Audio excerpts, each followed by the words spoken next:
Welcome to the Book Talk. I am Raven Neal, and today we have a few guests. Please welcome Addie Bundren and her daughter, Dewey Dell. For those of you who don't know the Bundrens, they are Faulkner's family and As I Lay Dying. Addie Bundren is the mother of 5 children. Her husband is Ance Bundren. Dewey Dell is her only daughter. Now let's get to know each one individually. Hi, I'm Addie Bundren. As Raven's told you, my husband is Ance Bundren. We have 5 kids. We have 1 daughter, Dewey Dell, and we have 4 sons, Jewel, Cash, Darrell, and Vardaman. Before I met Ance, I was a school teacher for little kids, and then when me and Ance got married, I stopped being a school teacher and became a housewife. And then I took care of the kids, the house, everything a housewife does.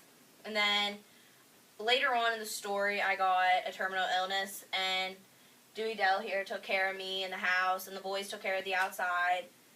And then they had that trip to Jefferson. Hi, I'm Dewey Dell. I am 17, and I'm the only girl. I have 4 brothers. I'm kind of like the middle child, I guess you could say. I have 3 older brothers and a little brother. When my mom got sick, I stood by her bedside and took care of her. I did most of the cooking and the cleaning, and I even watched after my youngest brother, Vardaman. My dad has a disease that when he sweats, he could possibly die, so he expects us to do everything around the house. He doesn't do anything. Sweat or die. And, my brothers do most of the outside work, so they're never really inside to help me, so I kind of had the whole house to mend myself. Alright, well, Dewey Dell, your mom said about a journey to Jefferson. What exactly was that journey for? Whew, that journey.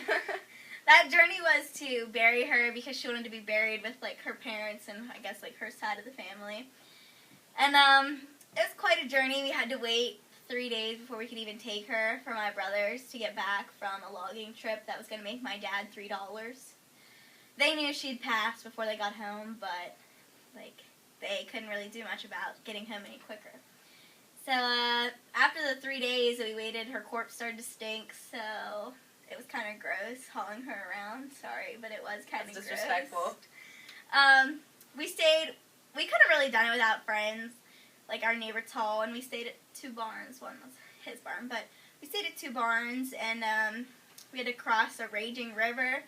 Everybody got out except for Jewel and Cash, and they tried to get the mules and my mom's casket over the river by using the ford, and the ford is the shallowest part of the river. And the wagon ended up tipping, the mules went rolling. Now that I look back, it's funny, but at the time it wasn't. And Mom's casket, was completely submerged, and Cash lost all his tools and broke his leg. Then my brother, Darrell, set a barn on fire to try to get rid of my mom, because she stank, she smelled so bad. You guys are so mean to me. I'm your mother. He tried to set this barn on fire, and if it wasn't for Jewel, she probably wouldn't be here. Then Jewel got in a fight with a white man who was he was with slaves, and the slaves said something to Jewel, and Jewel thought it was the white guy, and they got into a fight, and it was just terrible.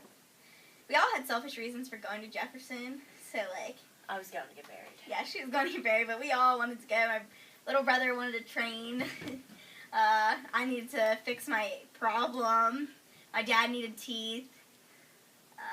After we buried her, it was a sad moment to bury her, but it was relief and a lot off our chests. I don't see how it was sad.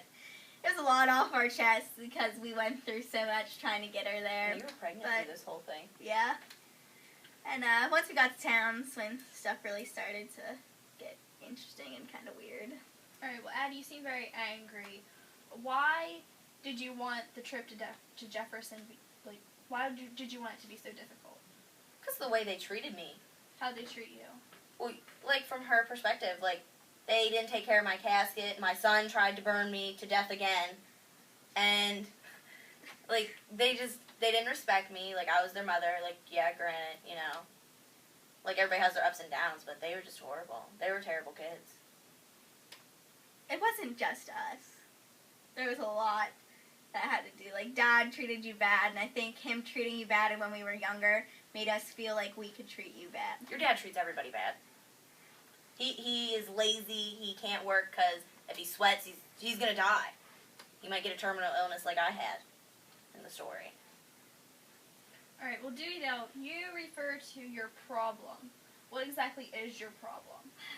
Well, as you can see, that I'm with child, and I guess it's not back when I look back to when I was first pregnant, which is when I went on this journey. I considered it a problem because you didn't get pregnant out of wedlock. It was really taboo, and just like you just didn't do it. And I actually got pregnant. Like, what made it even worse was I got pregnant to a summer worker. His name was Leaf. So it wasn't even like he was my boyfriend and like we were planning on getting married. It was just a summer thing. He gave me $10 to get an abortion when we went to town to bury my mom. But I guess the pharmacist I saw, or the doctor, he was a young boy just trying to fool me, and he gave me talc powder pills. And I paid him with sex, and I ended up not being able to abort the baby. My dad stole my $10 from me. He kind of gave me the guilt trip and said that everything he's done for me, I can't loan him $10. And I could have loaned him the money, but I didn't want to because I wanted to take care of my situation while I was there. And I just didn't. I didn't really get the chance to. And now I'm kind of stuck here in this rut with this baby. Well, I wish you the luck. Thank you. Addie, is there anything else that you would like to add? Not really. I mean, you know, I had that. It wasn't really a power or a gift. It was like, I kind of made that trip like that for them because of how they treated me and how aunts treated me, not just kids, because, you know, Dewey Dell here, I want to make that clear.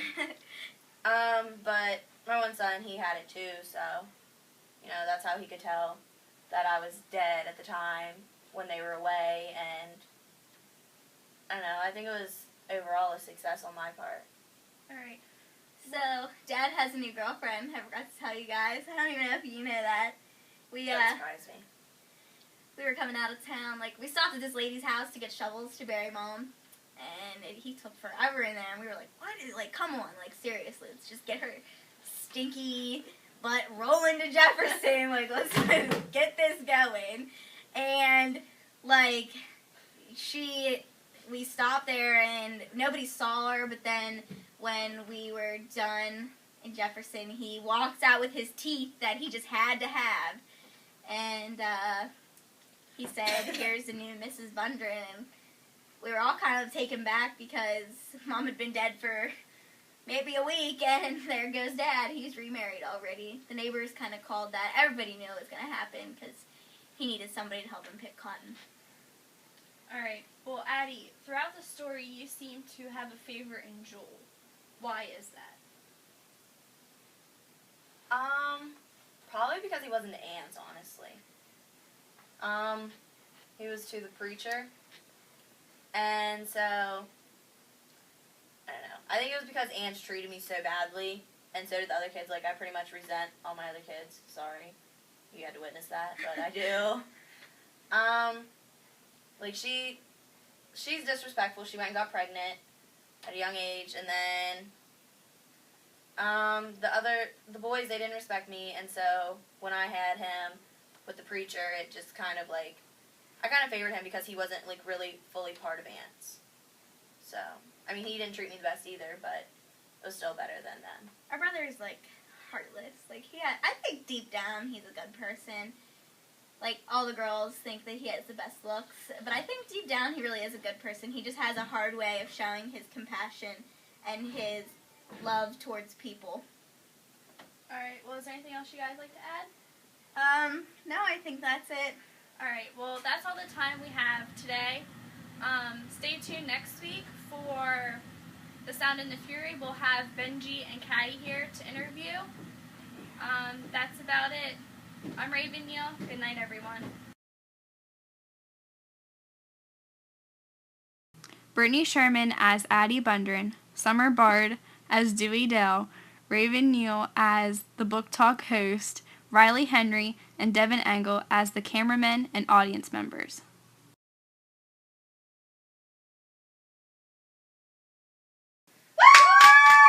Book Talk! Good evening. Welcome to the Book Talk. I am Raven Neal. Today we have a few guests. Please welcome Addie Bundren and her daughter, Dewey Dell. For those of you who don't know the Bundrens, What happened? Aunt Bundren. Dewey Dell is her only daughter. Now let's get to know each one individually. Hi, I am... Shit, what's my name? Addie! No. You're the dead one. I always want to say I'm Dewey Dell. Alright. Scratch that. Hi, I'm Addie Bundren. My husband is Ance Bundren. I have 5 children. Dewey Dell is my only daughter who is out of wedlock. I have a son named Cash, Jewel. I know the names, this bitch. Boner. This will be our credits. We'll make credits as the bloopers. I have 5 kids. Dewey Dell,